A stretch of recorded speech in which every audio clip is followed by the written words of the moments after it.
Hello friends, টেক্সারিং online চ্যানেলে আপনাদের সকলকে জানাই স্বাগতম। এক্ষুনি আবার লকডাউন নিয়ে গোটা রাজ্য জুড়ে বেরিয়ে এসেছে একটা বিরাট বড় খবর। মুখ্যমন্ত্রী মমতা বন্দ্যোপাধ্যায়ের তরফ থেকে জারি হচ্ছে নতুন নিয়ম, সাথে সাথে লোকাল ট্রেন পরিষেবা কবে থেকে চালু হবে সমস্ত কিছু নিয়েই বেরিয়ে এসেছে একটা বিরাট বড় আপডেট। হ্যাঁ ফ্রেন্ডস, একদম ঠিকই শুনেছেন, গোটা রাজ্য জুড়ে করা বিধিনিষেধ নিয়ে বেরিয়ে এসেছে একটা বিরাট বড় খবর। তো আজ লকডাউন নিয়ে সরকারের তরফ থেকে কি জানানো হয়েছে জানবো আজকের এই ভিডিওতে। তার আগে আপনাদের কাছে একটা ছোট্ট রিকোয়েস্ট, আমাদের চ্যানেলটিকে সাবস্ক্রাইব করে পাশের বেল আইকনটিকে বাজিয়ে রাখবেন এই রকমই লেটেস্ট আপডেট সবার প্রথমে পাওয়ার জন্য। পাশাপাশি এক্ষুনি এই ভিডিওটিকে একটা লাইক করবেন এবং জনস্বার্থে ভিডিওটিকে প্রচুর পরিমাণে শেয়ার করবেন। তো ফ্রেন্ডস, আপনি এই মুহূর্তে গোটা দেশে লকডাউন পুনরায় জারি করার পক্ষে না বিপক্ষে অবশ্যই কমেন্ট বক্সে ইয়েস অথবা নো লিখে জানাবেন। তো দেখুন, এখানে বলা হচ্ছে তৃতীয় ঢেউ আটকাতে মহাপরিকল্পনা মমতার, গুরুত্বপূর্ণ বৈঠক ঘিরে জল্পনা। অন্য আরও একটি আপডেটে বলা হয়েছে এবার থেকে দৈনিক টিকিট কেটেও ওঠা যাবে লোকাল ট্রেনে, বড় সিদ্ধান্ত রেলের।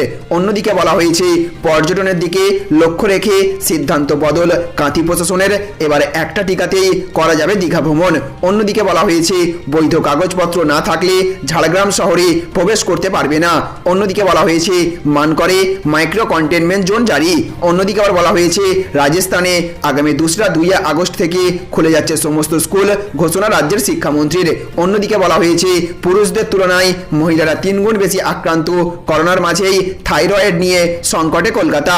অন্যদিকে আবার বলা হয়েছে ঈদ শেষ হতেই বাংলাদেশে ফের লকডাউন। তো বিস্তারিতভাবে বলা হয়েছে তৃতীয় ঢেউ আসার পরে ব্যবস্থা নেওয়া নয়, বরঞ্চ আগে থেকেই কিভাবে তৃতীয় ঢেউকে আটকানো যায় তার জন্য এবার পরিকল্পনা শুরু করে দিল রাজ্য সরকার। বলাই বাহুল্য, করোনার প্রথম এবং দ্বিতীয় ঢেউয়ের পর এবার তৃতীয় ঢেউ আসতে পারে বলে মনে করা হচ্ছে। তাই লাগাতারভাবে করোনা ভাইরাসের সঙ্গে যদি লড়াই করতে হয় তাহলে অন্যান্য কাজকর্ম কিভাবে চলবে, এবং এখন এটাই বড় প্রশ্ন হয়ে দাঁড়িয়েছে। ইতিমধ্যে দ্বিতীয় ঢেউকে দমন করেছে রাজ্য সরকার, আক্রান্ত থেকে শুরু করে মৃত্যুর সংখ্যা অনেকটাই কমে এসেছে। তাই এই পরিস্থিতিতে তৃতীয় ঢেউ আসার আগে যাতে কোনোভাবেই হালকা পরিস্থিতি তৈরি না হয় এবং কিভাবে সেই তৃতীয় দফার ভাইরাসকে আটকানো যায় তার জন্য এবার বৈঠকে বসতে চলেছে রাজ্য সরকার। আর সেই বৈঠক থেকেই একগুচ্ছ সিদ্ধান্ত গ্রহণ করা হতে পারে বলে মনে করা হচ্ছে।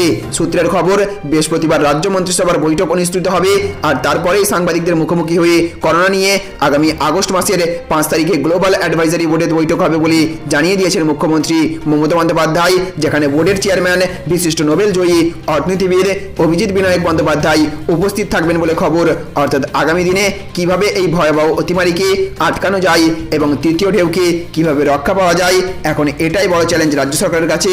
আর রাজ্যের পক্ষ থেকে আগাম তৃতীয় ঢেউকে আটকানোর জন্য এই পরিকল্পনাকে স্বাগত জানাচ্ছেন বিশেষজ্ঞরা।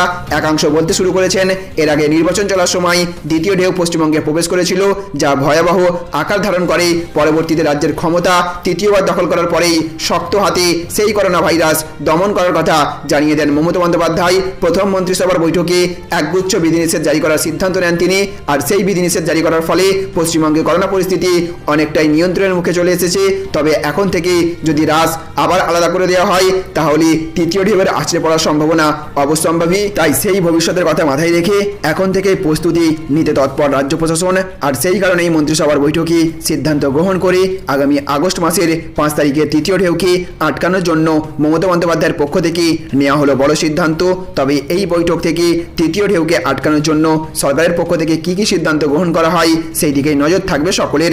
অন্যদিকে আবার বলা হয়েছে যে করোনার বাড়বাড়ন্তের জন্য মে মাস থেকে রাজ্যে বন্ধ রয়েছে লোকাল ট্রেনের পরিষেবা। করোনার সংক্রমণ কমলেও এখনও লোকাল ট্রেন চালাতে ইচ্ছুক নয় রাজ্য সরকার। আরেকদিকে লোকাল ট্রেন পরিষেবা ব্যাহত থাকায় নানান সমস্যার সম্মুখীন হতে হচ্ছে কোটি কোটি মানুষকে। একদিকে ট্রেন বন্ধ আর একদিকে অফিস খোলা, কিভাবে অফিসে যাবে কর্মচারীরা সেই সমস্যা দূর করতেই রেল আগে থেকেই স্পেশাল ট্রেন চালাচ্ছে। তবে সেই ট্রেনে সমস্ত অফিস স্টাফদের কিন্তু যাতায়াতের অনুমতি নেই। স্টেশনে টিকিট কাউন্টার বন্ধ, বাধ্য হয়ে বিনা টিকিটেই কাজে যেতে হচ্ছে বহু কর্মচারীকে। আর এর জন্য বহু মানুষকে দিতে হয়েছে বড় মাপের ফাইন। তবে রেল এবার কিছুটা হলেও স্বস্তির খবর দিচ্ছে, এবার থেকে দৈনিক টিকিট কেটে লোকাল ট্রেনে ওঠার অনুমতি দিচ্ছে রেল। তবে অবশ্যই তাদের জরুরি পরিষেবার সঙ্গে যুক্ত থাকতে হবে। এই পরিষেবা পূর্ব রেলের শিয়ালদা শাখায় পরীক্ষামূলকভাবে চালু করা হয়েছে। রেল সূত্রের খবর অনুযায়ী জরুরি পরিষেবার সঙ্গে যুক্ত মানুষের প্রয়োজনীয় নথি দেখিয়ে লোকাল ট্রেনের মাসিক টিকিট কাটতে পারবেন এবং তবে এবার তারা দৈনিক টিকিটও কাটতে পারবেন। শুধুমাত্র শিয়ালদা শাখায় এই পরিষেবা পরীক্ষামূলকভাবে চালু করা হয়েছে। আগামী দিনে অন্যান্য শাখাতেও এই পরিষেবা চালু হতে পারে বলে খবর রেল সূত্রের। অন্যদিকেও বলা হয়েছে, কাঁথি প্রশাসন নতুন নির্দেশিকা জারি করে জানিয়ে দিয়েছে যে একটা মাত্র টিকা নিলেই দীঘায় ঘোরার অনুমতি মিলবে। RT-PCR টেস্টের নেগেটিভ রিপোর্ট অথবা একটা ভ্যাকসিনের প্রমাণপত্র দেখাতে পারলেই দীঘায় হোটেল বুকিং সহ ঘোরার অনুমতি পাবেন পর্যটকরা। ব্যবসায়ীরা প্রশাসনের আগের সিদ্ধান্তে যথেষ্ট ক্ষতির সম্মুখীন হয়েছিলেন।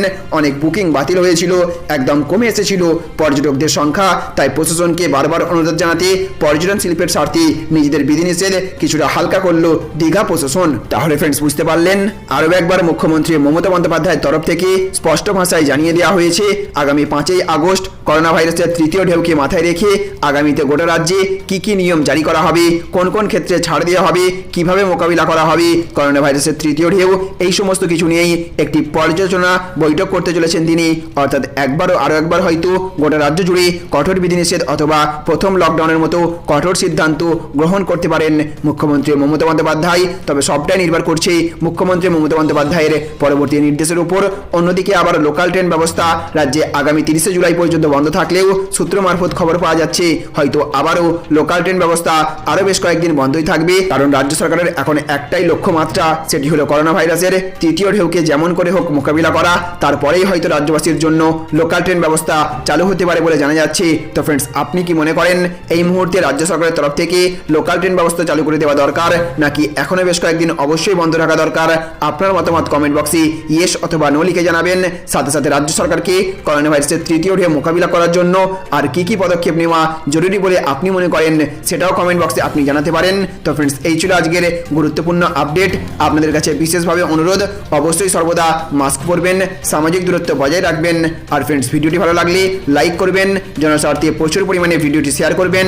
Thank you friends, thank you for watching. এগুলো আপনারা একটু বলবেন। আমি জানি দেশে অনেক বড় বড় ইস্যু চলছে এবং সেগুলোতে আমি পড়ে আসছি। সব ইস্যু তো রোজ বলা যায় না, কিন্তু যে কাজগুলো ডেভেলপমেন্টে আমরা করি, আমরা মনে করি ডেভেলপমেন্টটাই আজকের দিনের মডেল। আর যেটা হচ্ছে ডেঞ্জারাস কিছু কাজ করে টিকে থাকা, যাদের অস্তিত্ব বিপন্ন, সেটা কিন্তু মডেল নয়। সেটা একটা পলিটিক্যাল পার্টির পলিটিক্যাল মডেল হতে পারে, but this is not the model original. আমরা যেহেতু ইলেকশনের আগে মামাটি মানুষের সরকার, মানুষকে প্রতিশ্রুতি দিয়েছিলাম 10,000 টাকা কৃষক বন্ধু দেব, 1 কাঠাও জমি আছে তার সেও 4,000 টাকা পাবে, করে দিয়েছি, পেতে শুরু করেছে। স্টুডেন্টরা অ্যাপ্লিকেশান জমা দিতে শুরু করেছে, ব্যাংকের সাথে আমরা টেক আপ করছি এগুলো। স্টুডেন্ট ক্রেডিট কার্ড, সেটাও করা হয়েছে।